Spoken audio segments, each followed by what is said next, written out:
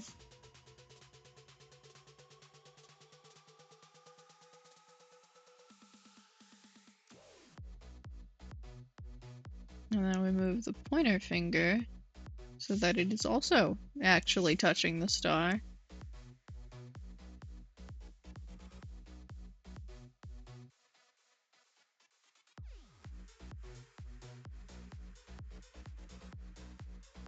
Out there. Yeah. And deselect again.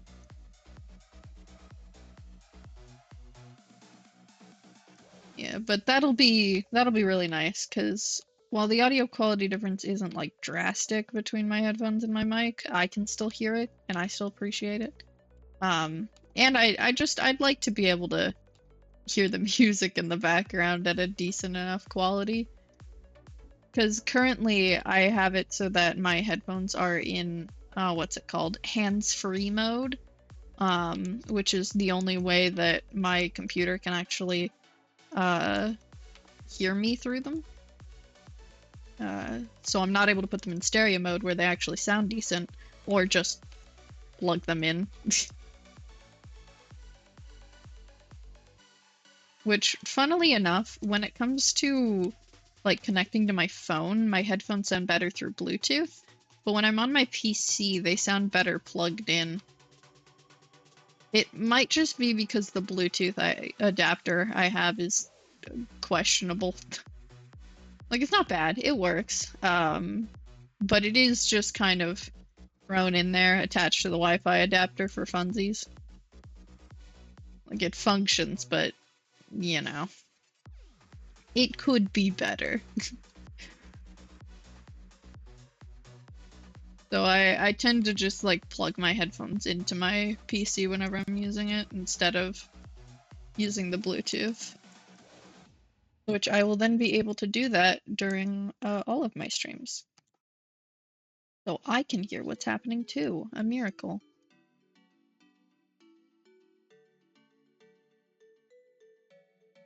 Alright, I've made this too pointy. That's also not at the right height. Oh, geometric shapes beloathed.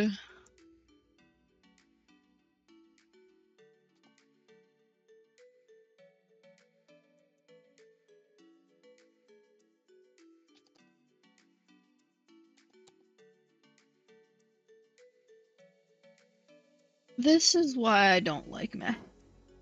It's not. This has nothing to do with math. This is just lines being difficult. But sometimes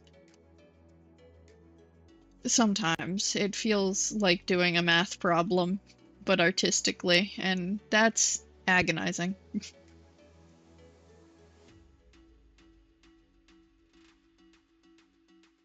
This is like here.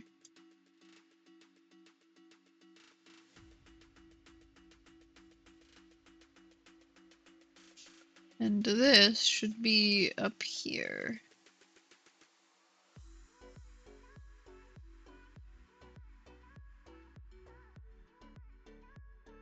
And this should be over here. No, it shouldn't. That doesn't feel right.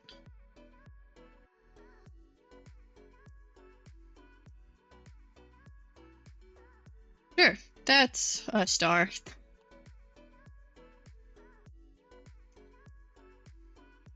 It works for the purposes it is intended for. If you look too closely, it looks weird. But if you look at it from a reasonable distance, it works just fine.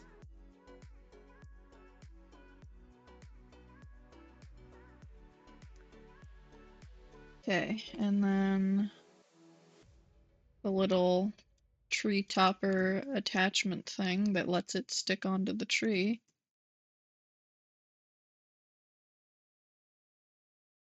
Yeah, we have a tree too. It's more of a Christmas thing, but it's fun to put ornaments on a tree. So like, why not?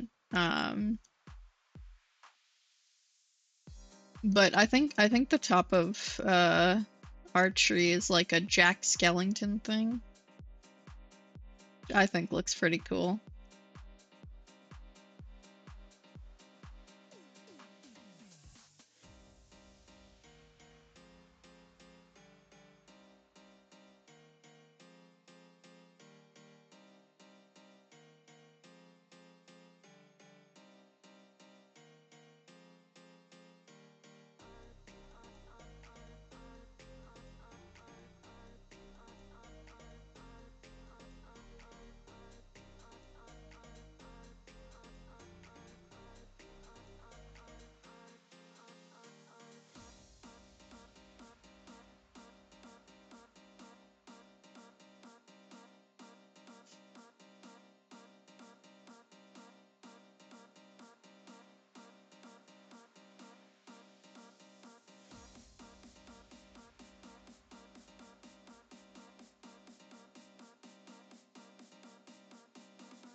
And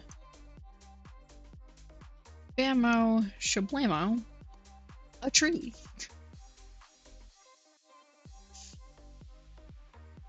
And now I get to decorate it. And by that, I mean put little scribbles on it.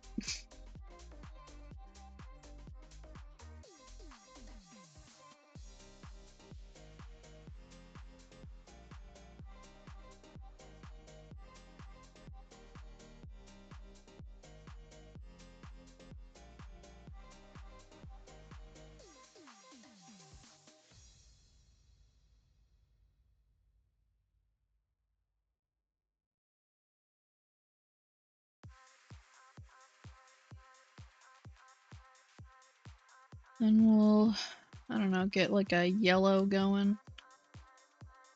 Or I should do that when I'm coloring. Oops.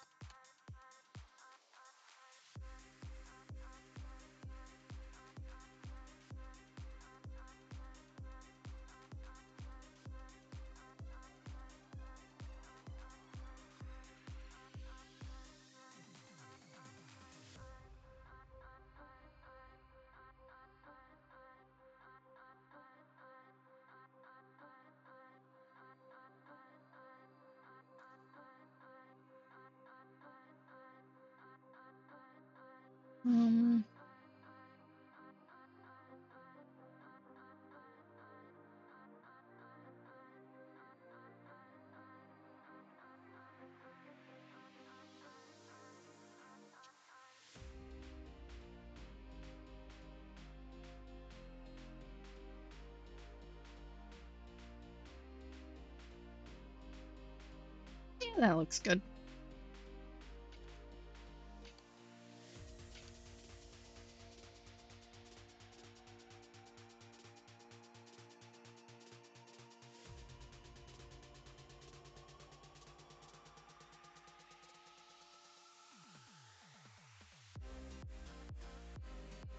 I think I've made his mouth a little too small, to be honest.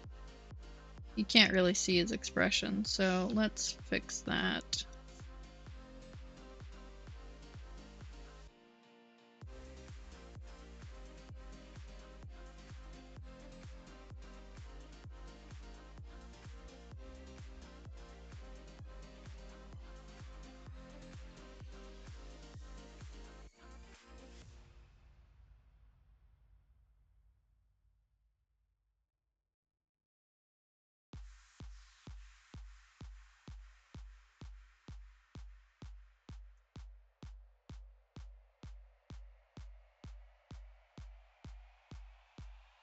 Yeah, something like that. There we go.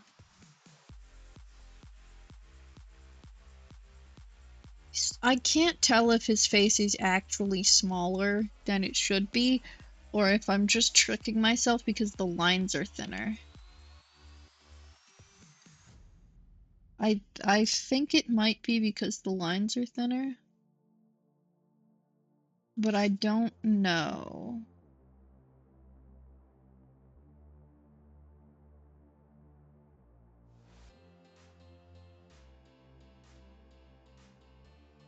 I'm like actually not sure. It might genuinely just be the thickness of the lines. It probably is, honestly.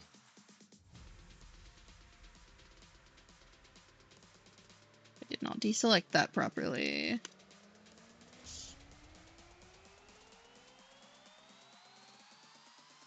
There we go. Yeah, the thickness of the lines and the fact that they're not, like, particularly dark, I think is what's causing the issue.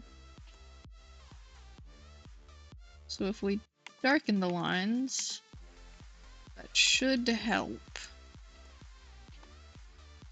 with it looking weird.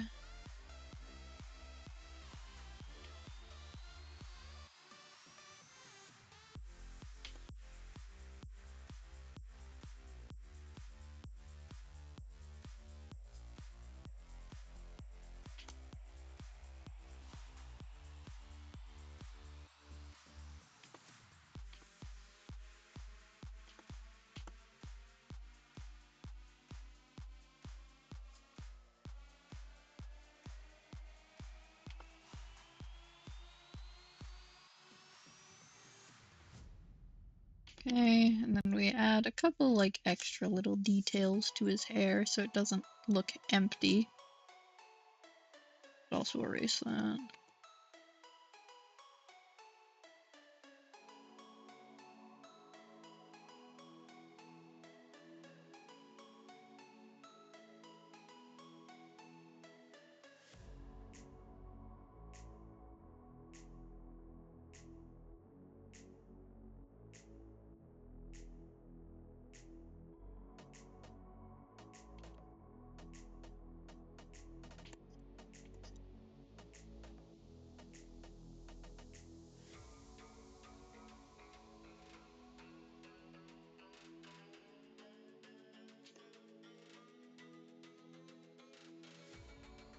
Oh, right, eyebrows. I keep forgetting.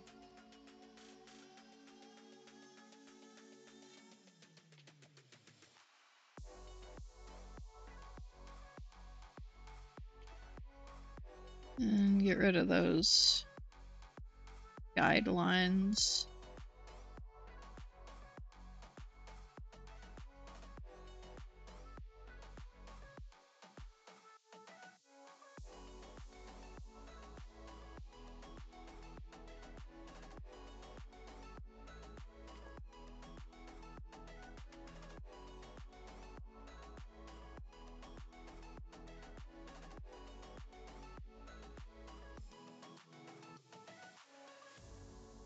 Darken the upper lid, so that tends to have more definition to it than the lower lid of the eyes. Is it a little smaller?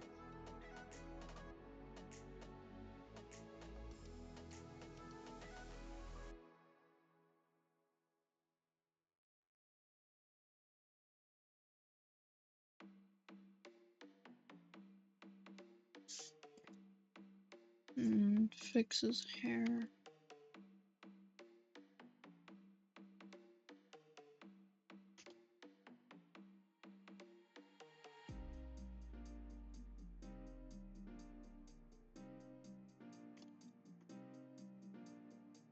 Okay, yeah, I think that looks better.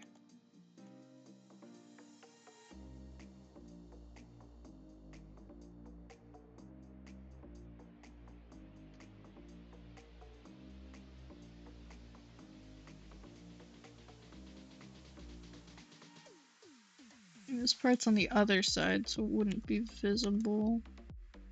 But we can still add little bits of definition.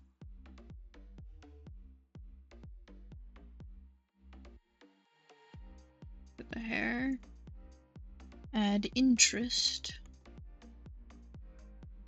So it doesn't look super flat. Yeah, just simple little bits here and there. Should smooth this out.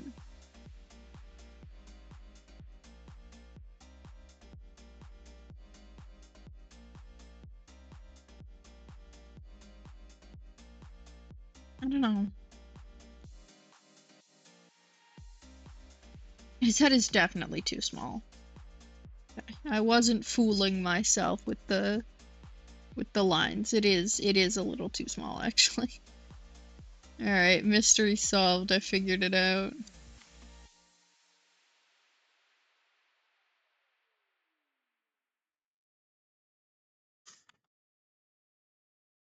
Let's make that ever so slightly bigger. Head sizing is a very careful balance to maintain.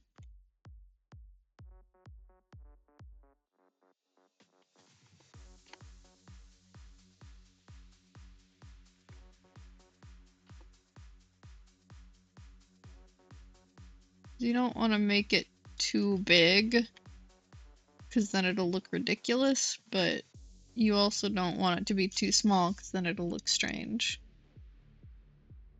Is that better? Yeah, I think that works better. Okay. Alright, and then we fix up the inside.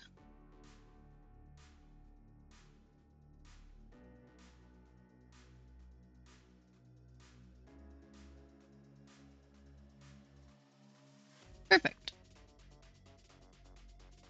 There we go.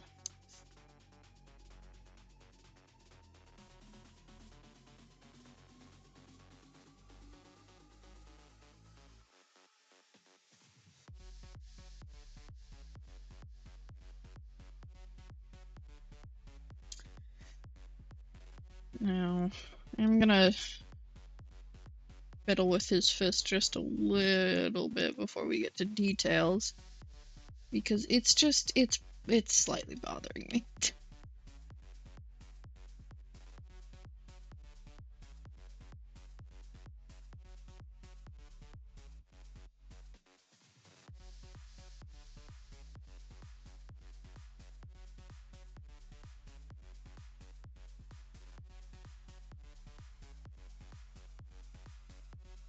There we go. Erase that.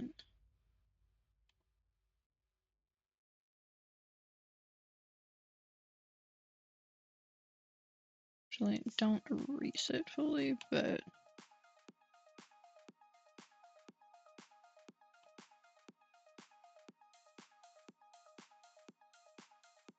yeah, that looks better. That looks leagues better.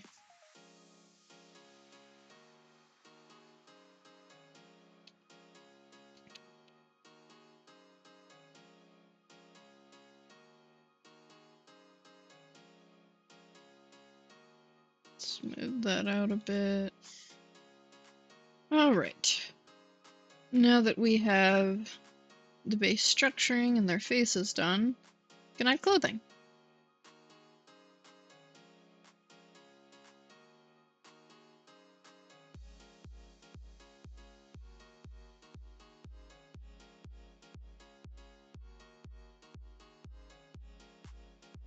Okay, he's got a sort of like fake gloves and boots thing going on.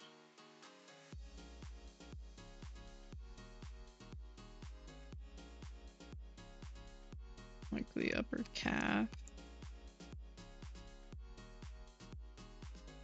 Thankfully, when it comes to like superhero designs, often, you know, like the way they are designed tend to be, you know, a skin tight suit kind of look. So basically you can do that sort of baseline anatomy stuff, and then it's just adding lines on top of it. Like you don't have to change the silhouette very much, which is very easy to do.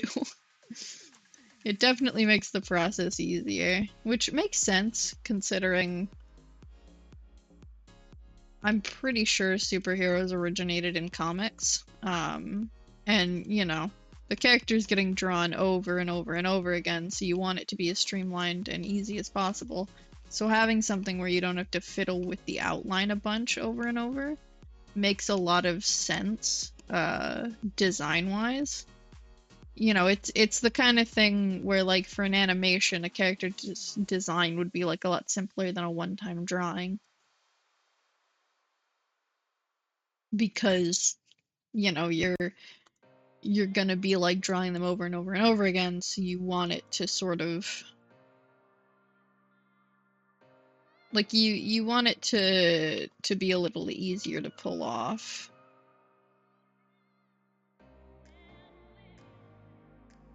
Without having to like spend 2 hours on each frame of an animation. And the same applies to like comics. You don't want each panel to take you like 45 minutes. You want to try and make it quick so that you can get through the whole page. Then he's got sort of belt. I mean, I should fix this up. Whoops, forgot that part.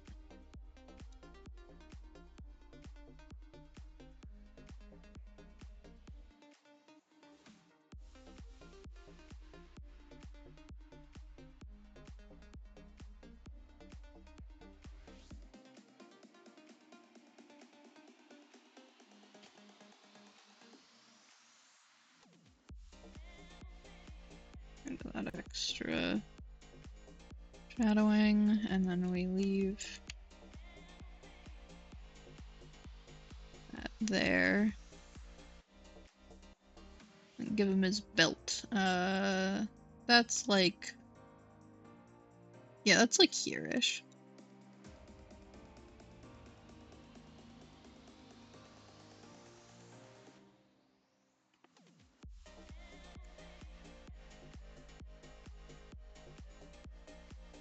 And it's about there. It's got a star in the middle.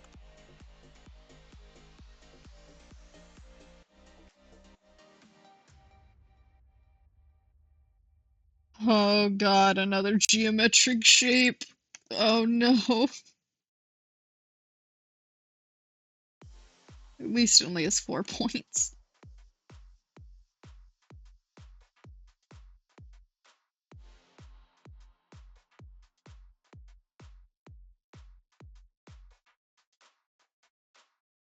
Okay, hold on. Let's see if we can figure out a way to do this.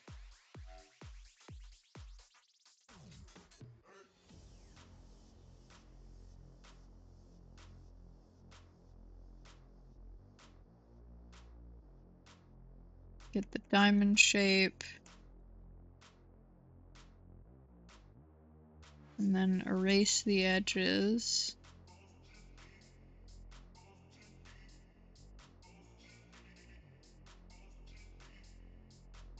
That would be slightly higher up than that.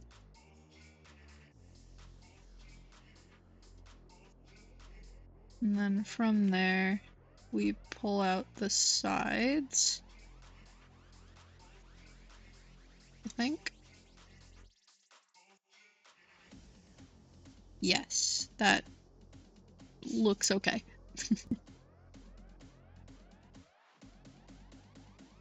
And okay works for a small detail on an outfit.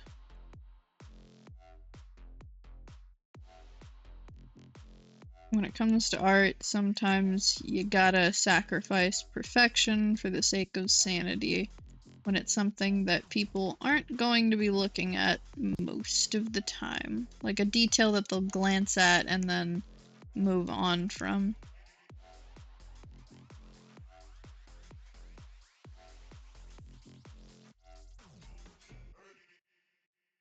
So it doesn't have to be perfect, even if I want it to be.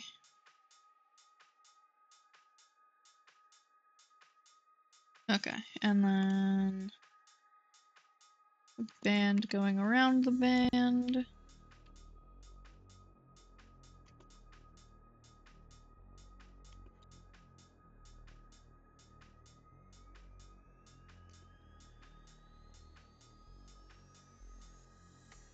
That.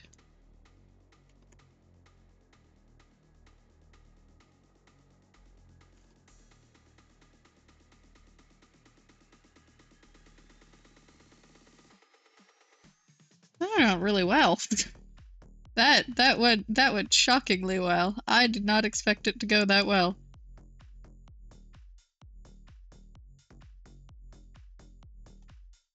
Hell yeah. Okay, well that's most of his outfit. He's still got this thing. Let's do this part.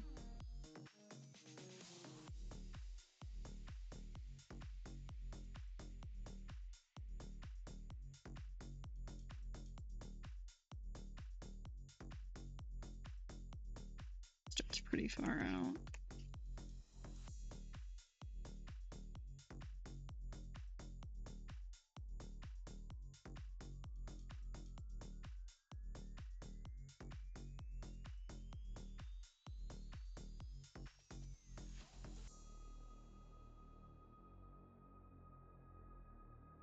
Do we need to adjust that slightly too?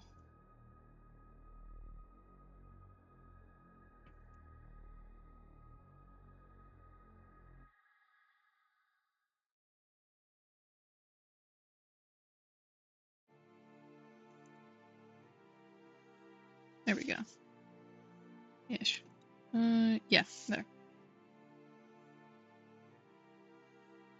Okay, that's his outfit done. Now we can move on to hers. Gotta get rid of all of these, guidelines.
Like ridging.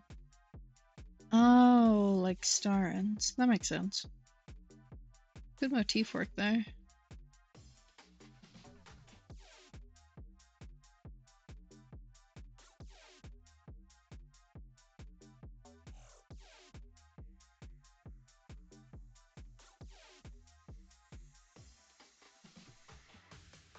Having that sort of like star motif across the design. You know, obviously there's the star in the middle of her like belt thing, which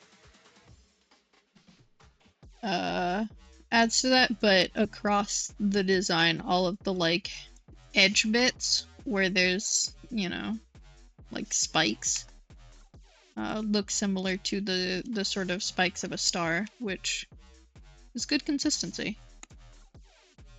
It's always good to have certain parts of a design show up like multiple times so that it doesn't necessarily feel out of place.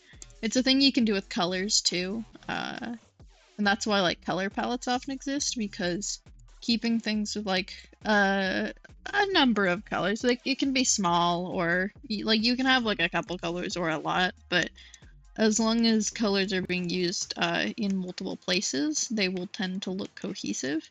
which can also be used to one's advantage in the other direction, where if you only use a color in one spot, especially if it's a more striking color, then you can bring attention to that area by having it be like sort of unique.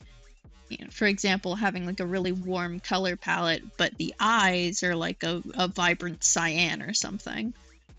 It'll bring attention to them, which is usually what you want, I think.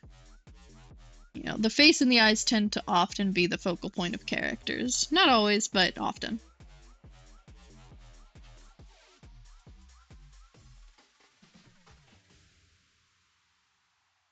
Okay. Add her boots.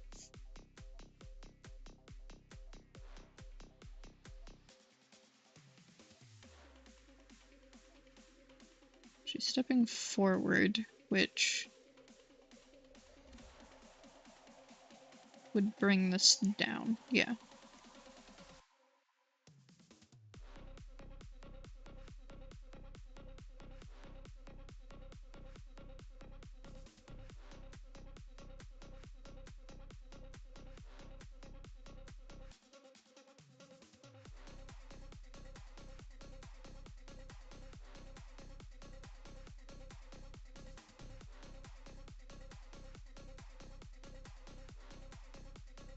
Make sure to bring that in properly.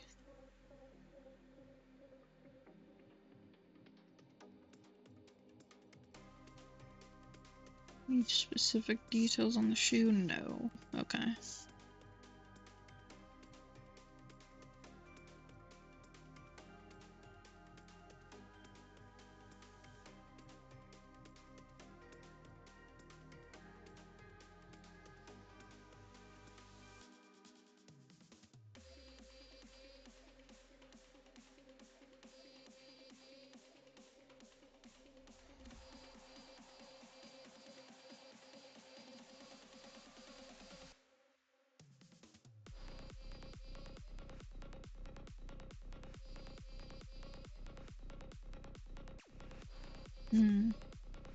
I've been having a lot of fun with like Minecraft recently, because you know I can actually play it again because of the PC that I built. So I have like a server that me and two other friends are on, and we just recently added the create mod to it. So I'm very excited to get into that because I mostly haven't touched it yet. I've been working on my house. But like we got the create mod along with like an attachment mod for like railways and like trains and that kind of thing. And then Farmer's Delight, which so the create mod is sort of like machines basically. Farmer's Delight adds a lot more like crops and cooking options and like ways to use both the new crops that it adds and older ones that didn't necessarily have much you could really do with them. Like, you know, beetroot and carrots and stuff. There wasn't a lot you could make with those, and the Farmer's Delight sort of adds to it so that there's more you can do with them. So I'm very excited to get into that and you know properly start engaging with those new mods instead of just my friend lending me a saw with a hand crank so that I can cut down a bajillion dark oak trees to rebuild my house in a different color because I found dark oak and went, oh, but it looks so pretty, and could not convince myself to keep my house made out of spruce. I did. I tried. I made a valiant effort to make a house out of a wood that is not dark oak, but at the end of the day, my house always ends up made out of dark oak. It looks so good, you know? I can't help it. It's such a beautiful wood color.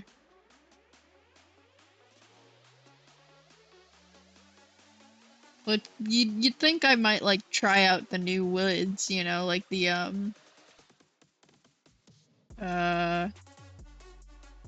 the like sakura trees with their fun pink wood, or the oh, what are they called?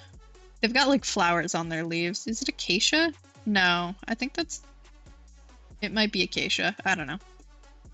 Or you know, the like warped and crimson stuff from the Nether, which I do intend to make stuff out of on this server. But nope, at the end of the day, it always comes back to dark oak. It's always dark oak. It's just so pretty. But I am hoping to finish up my house quick so that I can start figuring out how the create mod works. And also moving towards my other projects because I want to make some other structures, like some bigger ones too. I want to make like a giant castle kind of thing and then have like a railway going to it. Using the create mod. That I can have like a proper train station in there and, you know, a way to easily get to the castle, because I do intend for it to be very far away from our main base at spawn. You know, I want it to be the sort of thing where you won't be able to see it for a long part of the journey until you get there. Like, you gotta wait a while before you can even see the castle in the distance, kind of thing. To get that dramatic sort of it coming out of the fog moment. I think that's fun.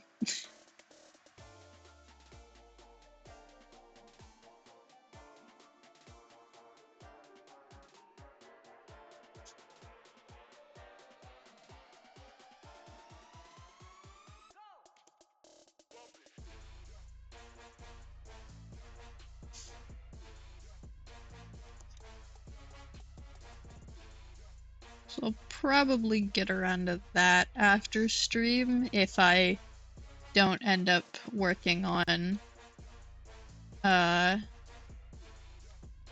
finishing up that OC piece that I was doing earlier this stream, because I did most of it on Tuesday. But I've been meaning to getting around to finishing it. I just keep forgetting.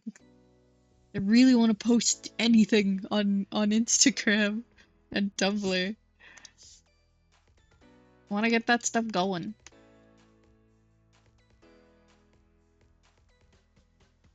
I mean, I don't think I'll be able to, but I kind of want to open commissions before February.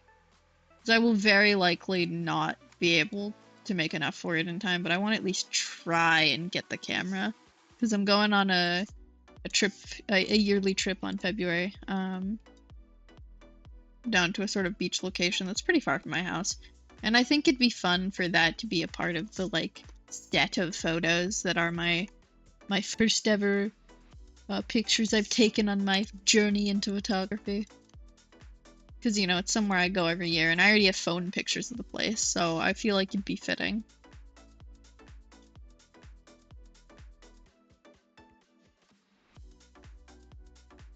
Okay, see, I was going to, like, have her legs behind the tree, but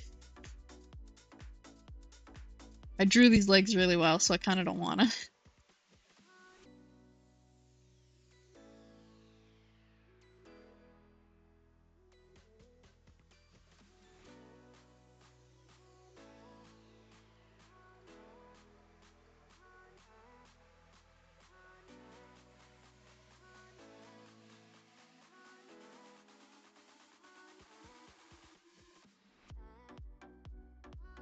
Kind of want to just, like, leave them visible.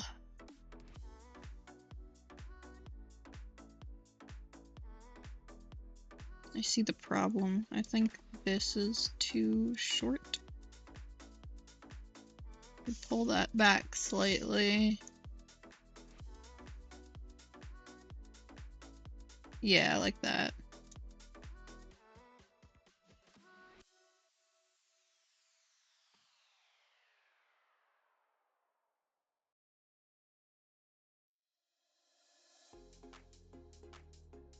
I still haven't figured out. I don't think you're able to download images off of Instagram, which is tragic. I mean, like, it's fair. I understand why, but, you know. Okay, so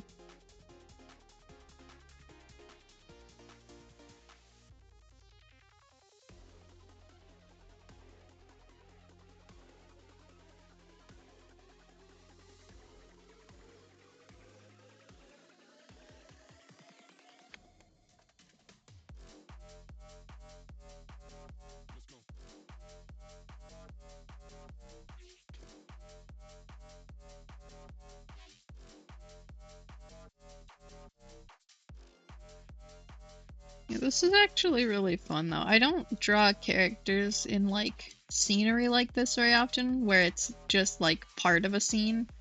Uh, Usually it's either a full scene or just the characters, but having like a character and then maybe like a set piece built in is something I don't do very often. And I think I should draw that more. Because this is fun.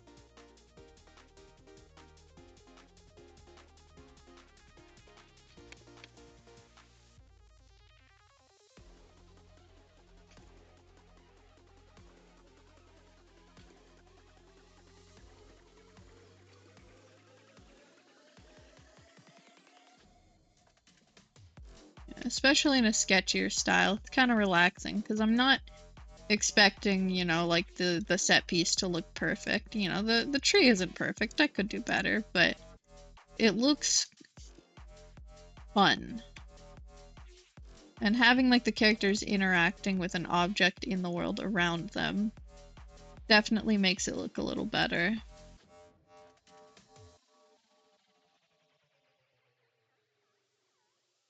Looks less lapped on kind of thing.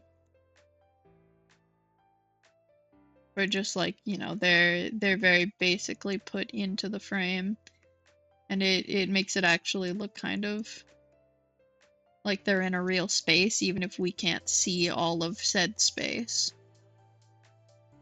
I don't want to bother with having the metal actually shaped properly. Well, metal, question mark.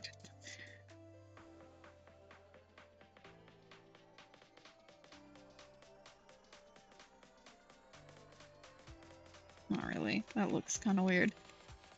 I'm not doing line art right now, so I don't think I'd be able to pull that off well. And another geometric shape, but I have a trick up my sleeve.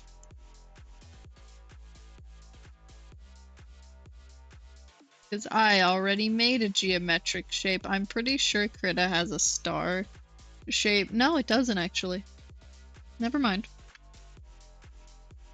Okay, and Control V, and we steal this. We move it over here.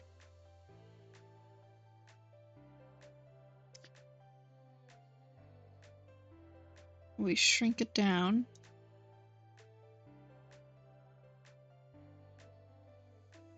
And then we perspective warp it.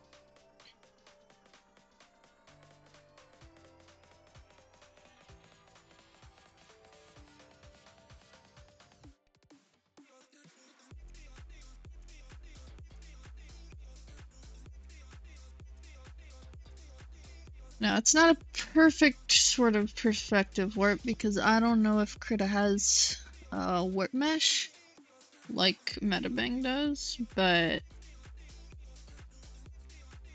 it gets the job done.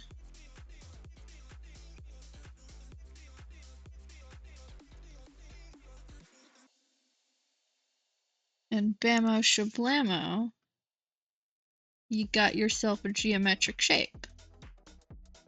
Now I'm going to adjust it a little bit, but just because this is like too big for the side that it's on. Make that smaller.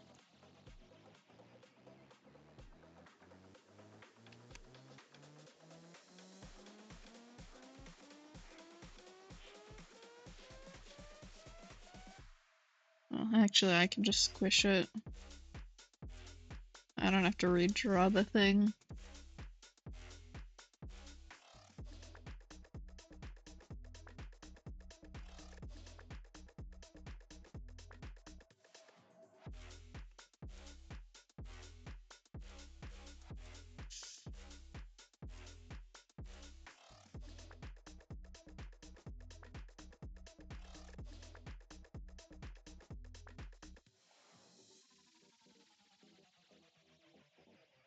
think that's better.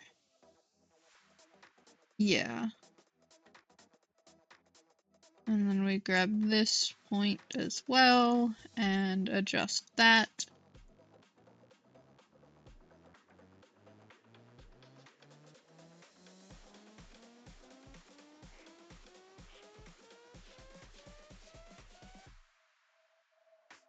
Geometric shapes.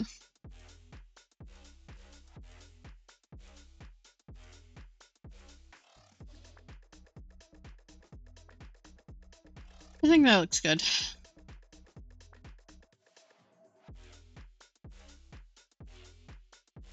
And we just connect up the ends.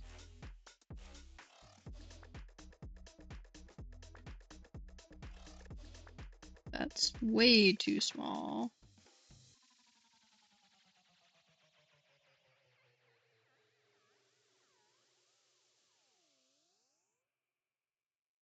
We can use that end connecting to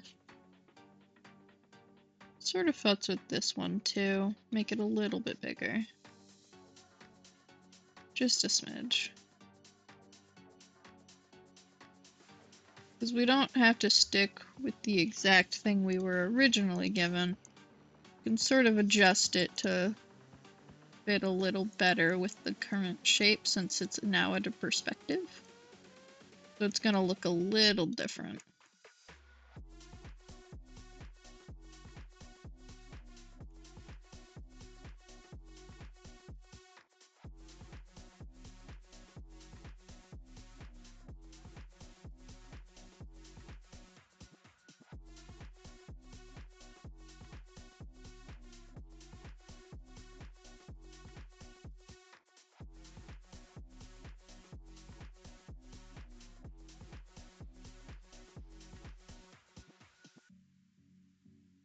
Sharpen that a bit. And I think we squish it a little because it is a bit too tall.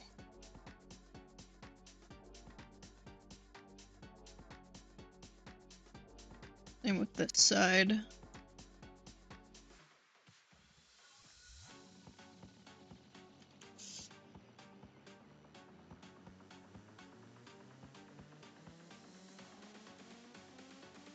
Yeah, just like a smidge. Doesn't need to be squished a lot, just a little.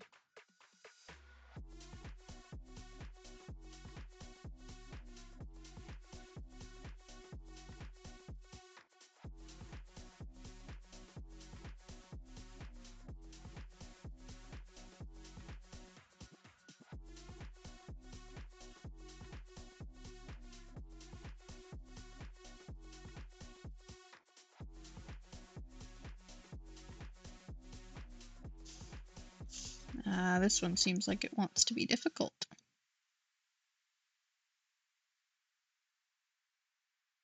There we go. And now that we have our geometric shape, we go and we merge down.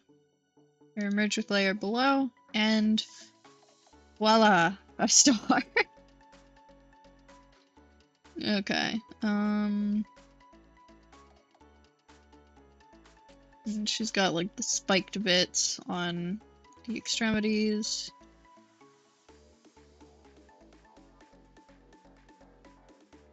A much simpler geometric shape.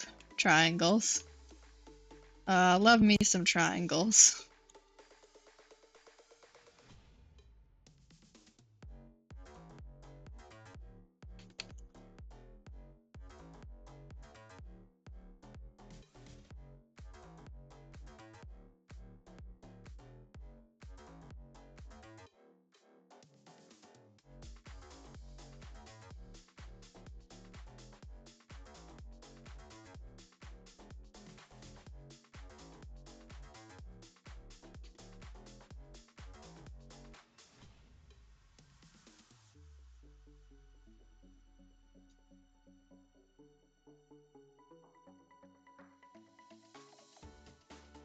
And there's a band around the top with 2 spikes in it.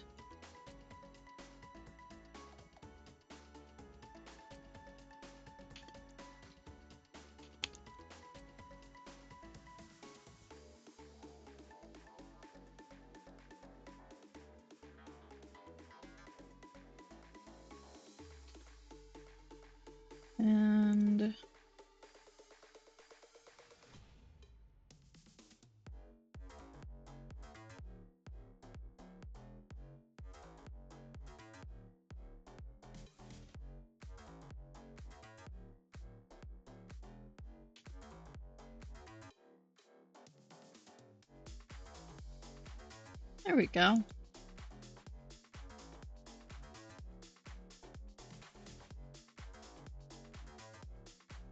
Right, she has a choker thing.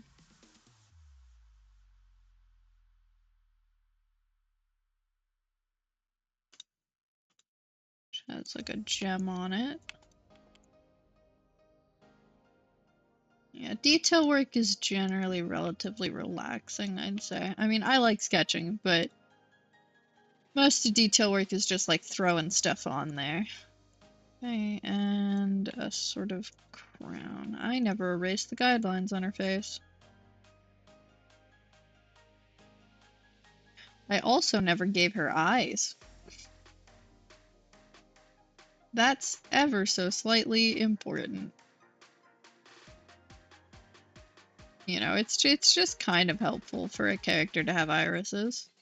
Just a little bit.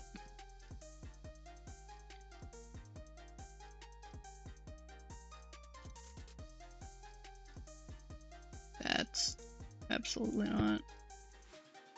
Let's bring out the circle brush for this one. Get that curve.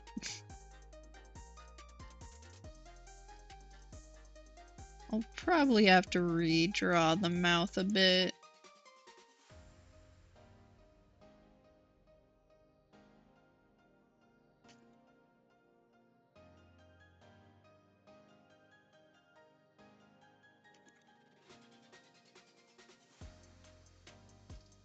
But that's fine.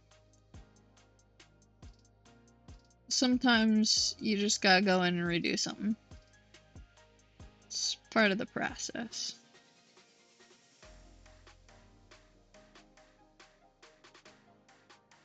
Just leave behind some guidelines as to where things were.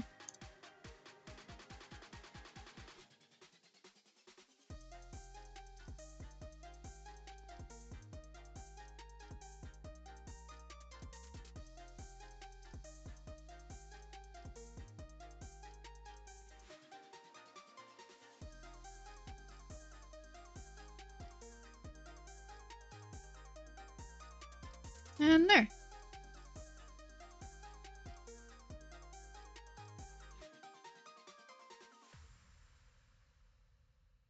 Should probably thin out the lines for her eyes a bit.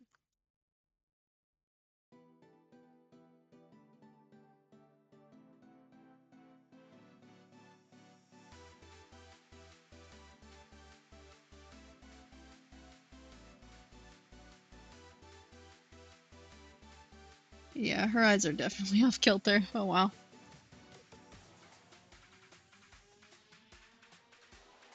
That's life. Sometimes your eyes don't line up quite properly. I mean, most people in real life's eyes aren't perfectly symmetrical. Faces tend to not really be perfectly symmetrical.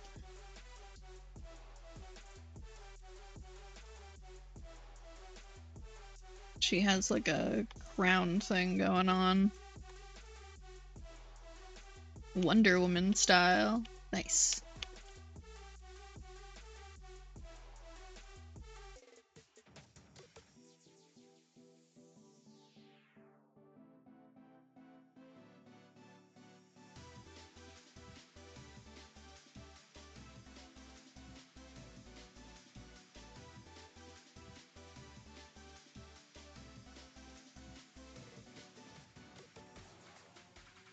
Sick.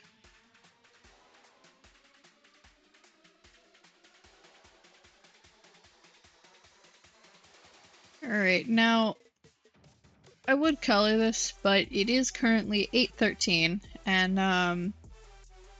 my art streams usually end around 7:30. So I've gone over just like a little bit, you know, just by like 40 minutes.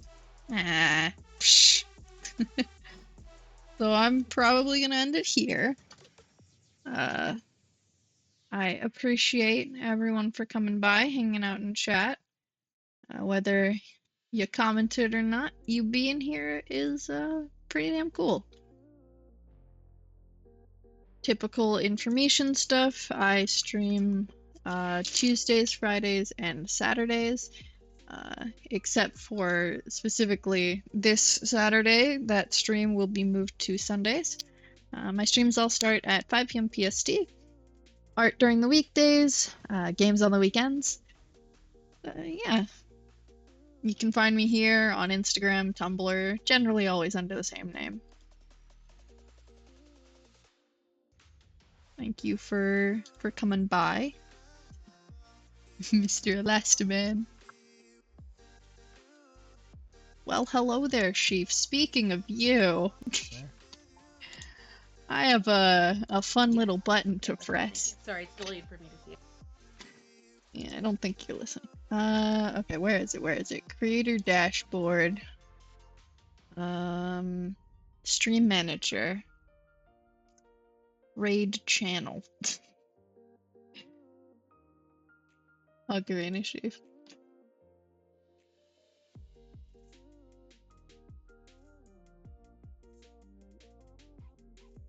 Alright. So once again, thank you for coming by. Whatever time it may be for you, morning, noon, or night, I hope you have a lovely rest of your day.